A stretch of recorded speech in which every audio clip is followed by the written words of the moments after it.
타임을 시작하도록 하겠습니다. We'll begin our summit time. 자, 누군가에게 잊혀졌다. 그러면 어떤 기분일까요? How do you think you would feel if you were forgotten by somebody? 사람은 누군가에게 다 기억되고 싶지, 잊혀지고 싶은 사람은 없을 겁니다. Everyone wants to be remembered. I don't think anyone wants to be forgotten. 오늘 본문 23절에는 술 맡은 간원장이 요셉을 기억하지 못하고 그를 잊었대요. But in our scripture reading for today, in verse 23, it says that the chief cupbearer did not remember Joseph. He forgot him. 인간적으로 볼 때는 정말 실망이죠. So, humanly speaking, you would feel really upset. 여러분이 어떤 사람에게 큰 도움을 줬는데 여러분이 그 사람들이 기억하지 못해요. 괘씸할 수 있겠죠. If you help someone out a lot and they completely forget about you, you may really dislike it. 사람에 대한 상처, 선입견, 그다음에 여러 가지 심경의 변화 있을 수 있습니다. You may receive a big scar, you may have prejudices about people, and you might have a change of heart.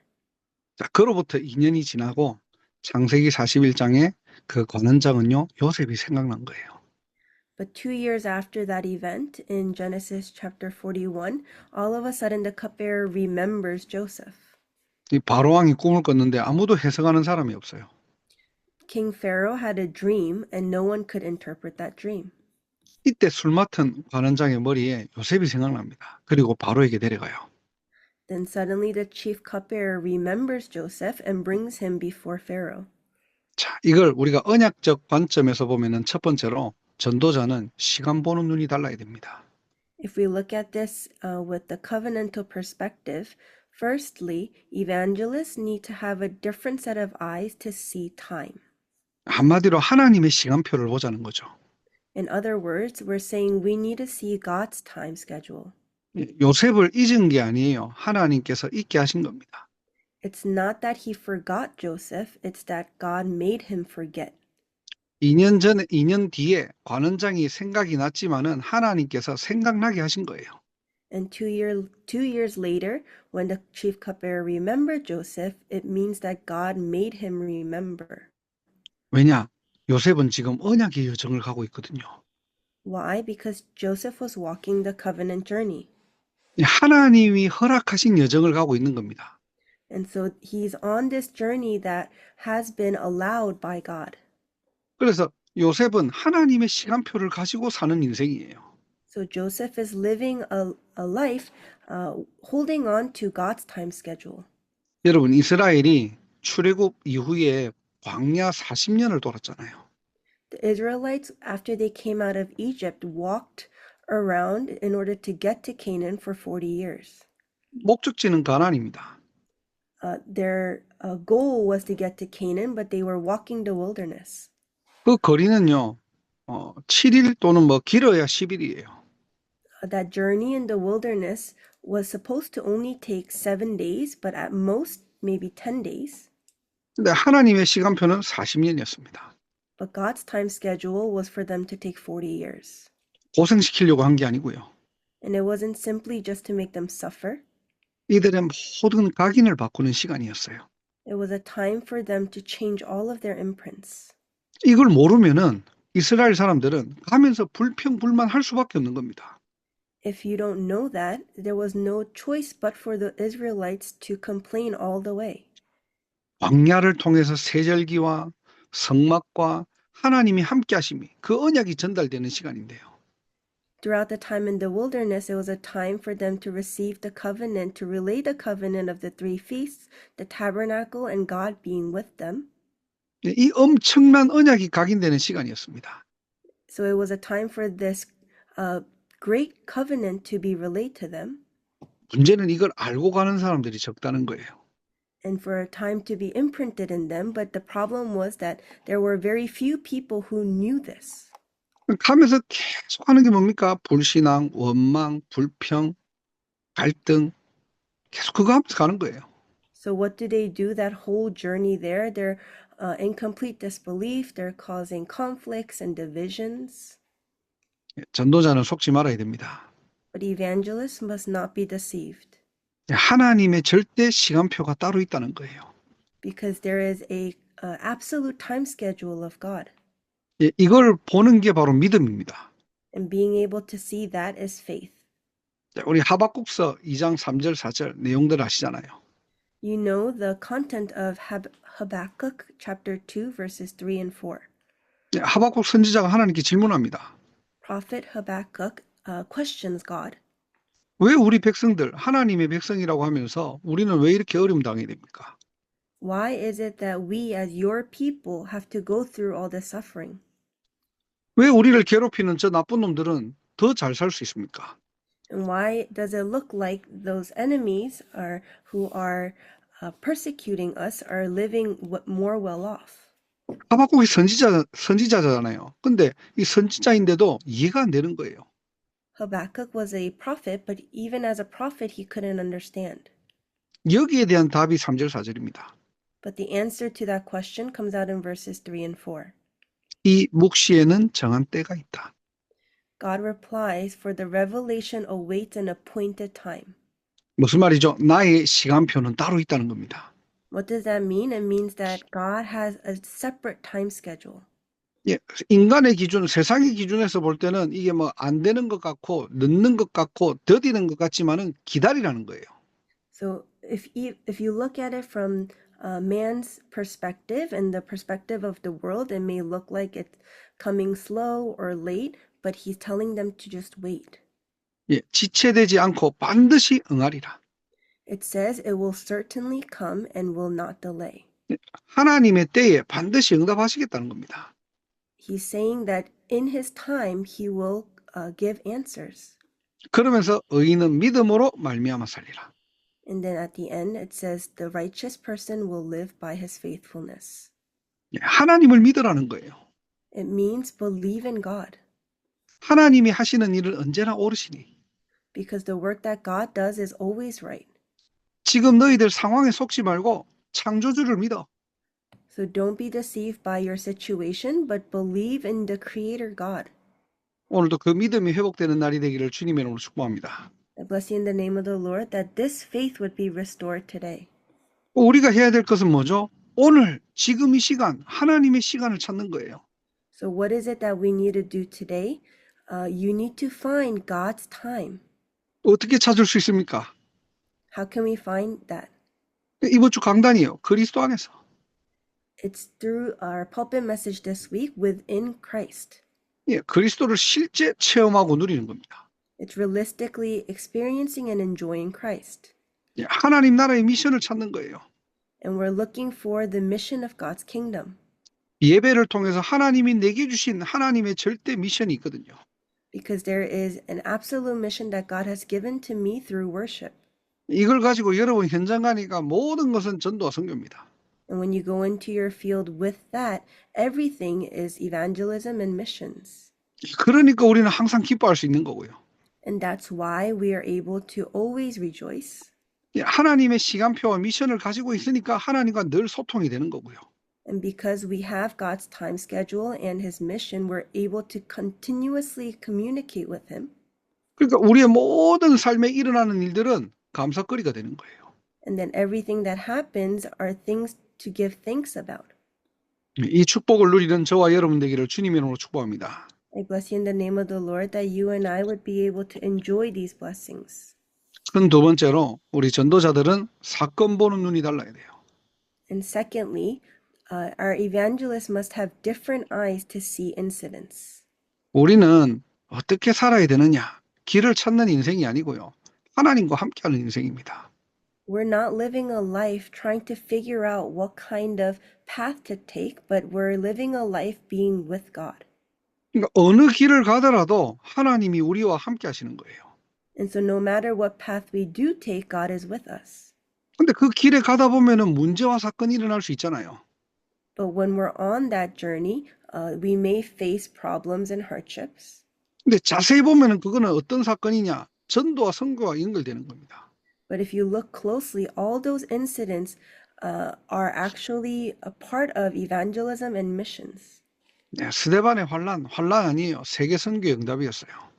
Stephen's hardships were not just hardships, they were answers to world missions. 사람들은 환란을 통해서 피할 길을 찾지만은 하나님이 예비하신 길은 237 나라 5천 종족 살리는 길이 되는 겁니다.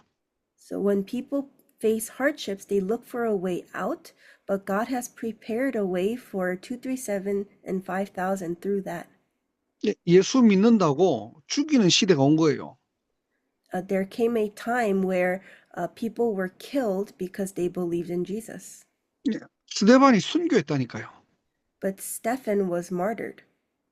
그런데 하나님께서는 끝이 아니라 세계복음화의 시간으로 바꾸십니다. But for God, that was not the end. It was a time for world evangelization. 그러니까 사도행전 8장에 보면은 에티오피아 내시가 복음을 받았잖아요. And that's why if you look in Acts chapter 8, the Ethiopian eunuch received the gospel. 사도행전 9장에 다메섹에서 하나님께서는 완전히 사울을 꺾으십니다. And in Acts chapter 9, God brought Saul back to him in Damascus. 사도행전 10장에는 고넬료의 집에 똑같은 사도행전 2장의 성령의 역사가 시작되는 거예요. And in Acts chapter 10, the works of the Holy Spirit from Acts chapter 2 took place in Cornelius's house. 유대인들이 놀라잖아요. 아, 이방인 집에도 이렇게 성령이 역사하구나. 이걸 본 겁니다. And that's why the Jewish Christians were shocked. They were able to see that the Holy Spirit works upon the Gentiles too. 사도행전 11장에는 세계 선교의 비전을 가진 그 사람들을 통해서 안디옥 교회를 세우시고요. 세계 선교의 문을 열어버리는 거예요. And in Acts chapter 11, God gathers those who have a heart for world missions and raises up the Antioch church and opens the doors to world missions. 예. 고난이 아니고 환란이 아니라는 겁니다. And so suffering is not simply suffering, and hardships are not just hardships. 예, 하나님의 절대 목표는 변하지 않아요. God's absolute goal does not change. 하나님의 구원 사역은 아무도 막을 수 없는 겁니다. And no one can block God's work of salvation. 민수기 14장 보면은 12명의 정탐꾼이 나오잖아요. If you look in Numbers chapter 14, you see the 12 spies. 예, 각 지파에 최고 괜찮은 리더들을 뽑아가지고 정탐을 보내는 겁니다. They sent all the best leaders from each of the 12 tribes and sent them to spy out the land. 다 정탐한 후에 10명은 못 간대요. And after all of them spied out the land, 10 of them said they couldn't go. 근데 현실적으로 틀린 말이 아니잖아요, 이게. But realistically looking at it, they were not incorrect. 실제 분석해보고 계산해보니까 이거는 이길 수 없는 전쟁이에요. Realistically and logically speaking, this was not a fight that they could win. 그런데 하나님 입장에서는 이게 불신앙입니다. But from God's perspective, that was disbelief. 여호수아 갈렙은 갈 수 있대요. Joshua and Caleb said they could go. 왜냐? 사건 보는 눈이 달랐거든요. Why? Because their eyes to see that incident was different. 현실적으로 본 것이 아니라 언약의 눈을 가지고 본 겁니다. They didn't just look at it realistically, they looked at it with the eyes of the covenant. 언약의 눈으로 보니 이 땅은요, 하나님이 약속하신 땅이고 젖과 꿀이 흐르는 최고의 땅이었던 거예요. When they looked at that land with the eyes of the covenant, they realized that it was the land that God had prepared and that the land was flowing with milk and honey. 이걸 갈렙이요, 45년 동안 붙잡은 겁니다. 나의 언약으로. This was the covenant that Caleb had held onto for 45 years as his own. 그리고 여호수아 14장 12절에 보면 이 산지를 지금 내게 주소서. And that's why in Joshua chapter 14 verse 12, Joshua says, "Give me this hill country." 사건 보는 눈이 달랐던 거예요. That's why, so their eyes to see the incident was different. 예, 다니엘과 세 친구를 아시잖아요. We know Daniel and his three friends. 예, 하나님께 예배드리는 거 법적으로 금지시켜 버린 겁니다. They sent a decree. They made a decree where it was forbidden against the law to worship God. 분위기가 아니라니까요. 문화도 아닙니다. 법으로 금지시킨 거예요. It was not just the atmosphere or their culture. It was a law. 이거는 죽고 사는 문제 아닙니까? So this is about life and death. 그런데 하나님의 시간은 어떤 시간이죠? 왕에게 복음이 증거될 최고의 시간이었어요. Well, what kind of time was this for God? It was the greatest time for the king to receive the gospel. 우리는 문제와 사건을 보고 불신앙에 빠지는 사람이 있는가 하면요. 전도와 선교에 오히려 반대로 결단하는 사람이 있다는 사실을 여러분 기억하셔야 됩니다. So you need to remember that when there are problems and tribulations, there are people who fall into disbelief. But on the other hand, there are also those who come to a resolution. 하나님이 허락하신 우리의 인생 어떻게 살아야 됩니까? How must we live this life that God has allowed? 우리 어떻게 살다가 하나님 앞에 갈래요? How do you want to live before you stand before God? 이 땅에 살다가 뭐 하다 갈 겁니까? What are you going to do as you live on this earth?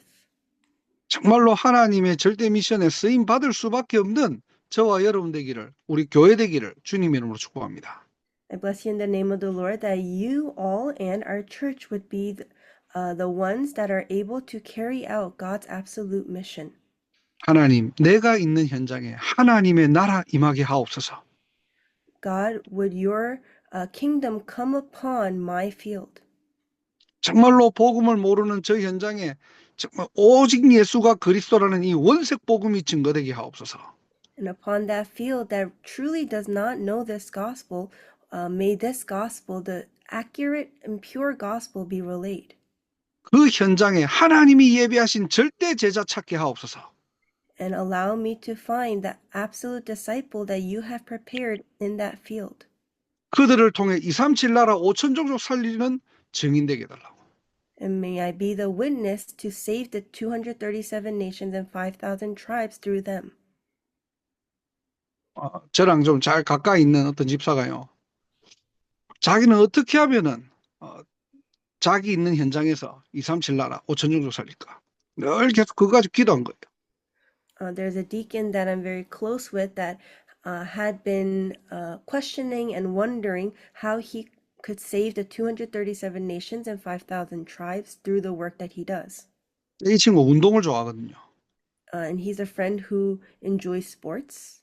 이제 복싱 도장에 갔는데 거기에 다민족들이 있더래요. And he went to a boxing club and there were people from many different nations there.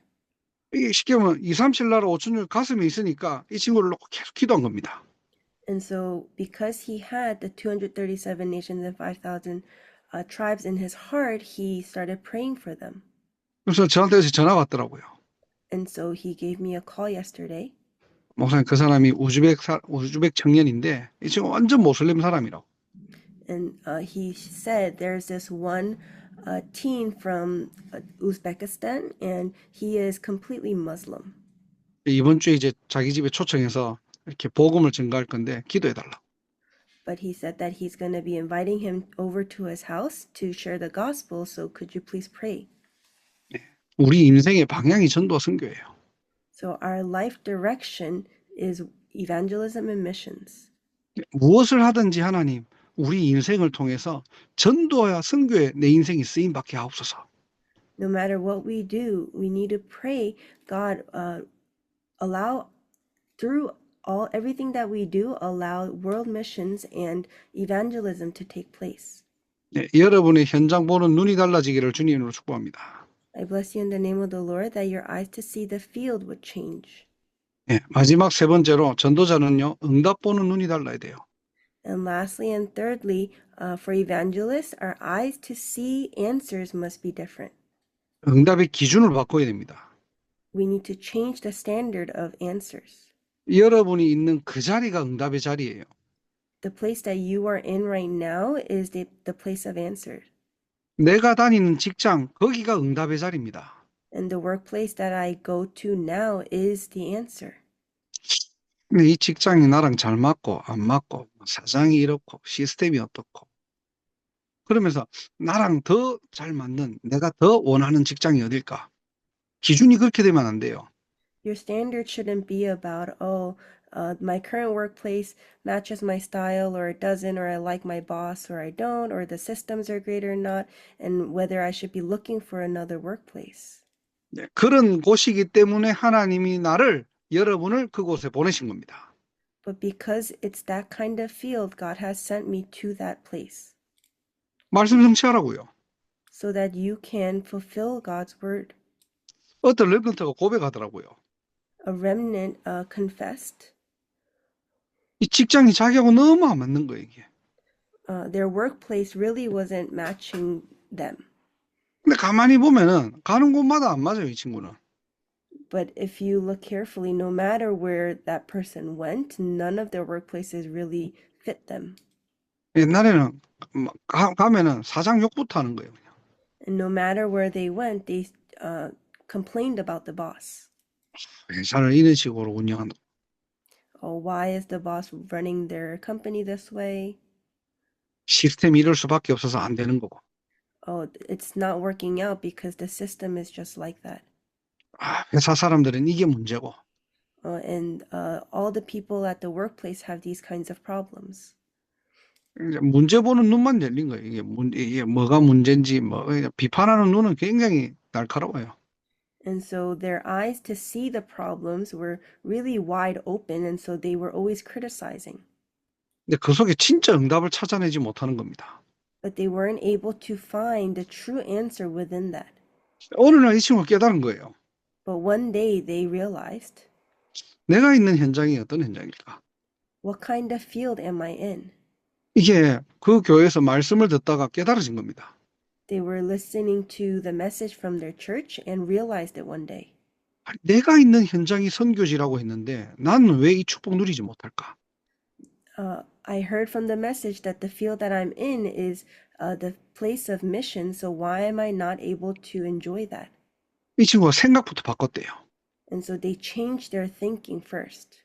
그래서 현장에서 조용히 예배 회복하고 기도 수업했대요. And they restored worship and prayed in the field. 1년이 지나고 나니까 점차 뭔가 그 회사에서 필요한 사람으로 자리를 잡아나가고 있더랍니다. But after a year, they realized that they became somebody that was needed in that company. 일단 자기가 불신앙을 안 하니까 사람들이 자기한테 자꾸 붙더래요. And because they weren't speaking words of disbelief, people were becoming attached to them. 이 친구가 또 상담사 자격증이 있거든요. And this person had a license for counseling. 그러니까 뭐 부부간의 갈등, 자녀와의 갈등, 세상의 고민 이런 것들을 가지고 자꾸 갖고 얘기하는 겁니다. 회사 사람들이. And people kept coming to them and sharing their concerns about their married life or about their kids or just concerns they had overall.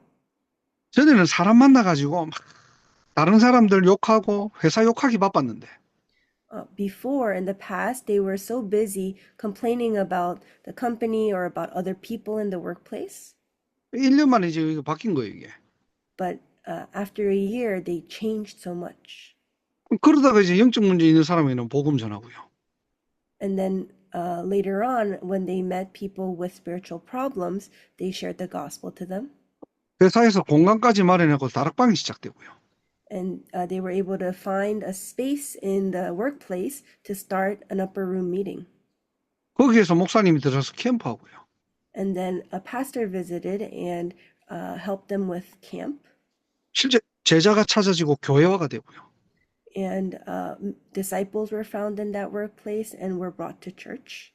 그 친구 하는 말, 요즘 회사 다닐 맛이 난다는 거예요. And they said, I'm happy about going into work. 문제 아닙니다. 사실은 진짜 하나님의 자녀는 전부 응답이에요. So these are not problems. Everything are answers for children of God. 예, 하나님의 자녀는 속지만 않으면 됩니다. So children of God just don't need to be deceived. 예, 그리스도의 능력을 체험하는 시간이고요.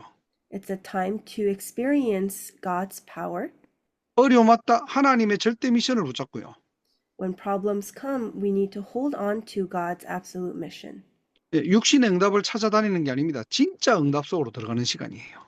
And it's a time for us to not hold on to physical answers, but to find the true and accurate answers. 그래서 우리 모든 성도님들, 렘넌트들 하나님의 시간 속으로 들어가는 날이 되기를 주님 이름으로 축복합니다. So I bless you in the name of the Lord that all of our remnants and congregation members would be able to enter into God's time. 그래서 여러분 오늘 서밋 타임을 통해서 세 가지 질문해 보세요. So through our summit time today, ask yourselves three questions. 나는 하나님의 절대 주권을 인정하고 있냐? Do I acknowledge God's absolute sovereignty? 문제 와보면 알아요, 근데. You know when you face problems. 이게 하나님의 손에 있는지 아니면 사람들의 일인지 알고 있다니까요. You know whether this is in God's sovereignty or it's within God, the words of people. 나의 현장에 하나님이 원하시는 전도와 선교에 대한 그 비밀을 나는 가지고 누리고 있는가? Do I possess and enjoy God's absolute mission for my field of missions and evangelism? 내 현장을 향한 하나님의 시간표를 찾는 겁니다. It's a time to find God's time schedule for my field. 그래서 막 만나서 여러분 전도하려고 하지 말고요. 전도에 대한 언약을 가지고 여러분 현장을 놓고 기도하세요. So don't go around trying to evangelize, but hold on to that as a covenant and really pray. 하나님, 내 현장에 전도하는 다락방 회복하게 달라고. Pray for God to be able to restore this time to have evangelism take place in that field. 이거 할 수 있는 5인 1조 팀이 구성되게 해달라고. So that the 5-member team would be formed. 그때부터 뭐가 오죠? 말씀이 성취되게 시작돼요. And starting from then, that's when the word starts to become fulfilled. 진짜 응답은 따로 있다니까요. Because there are different answers. 그래서 질문해보세요. 나는 무엇이 응답인가? And so ask yourself, what is an answer for me? 우리 그러잖아요. 나 응답 받았다. 뭐가 응답입니까? We say often, oh, I received an answer, but what is the answer that you're referring to? 오늘 이 세 가지 질문을 통해서 우리가 서밋 타임을 회복하는 최고의 시간, 최고의 날이 되기를 주 예수 그리스도 이름으로 축복합니다. I bless you in the name of the Lord that this summit time would be a time you're able to restore the answer to these questions.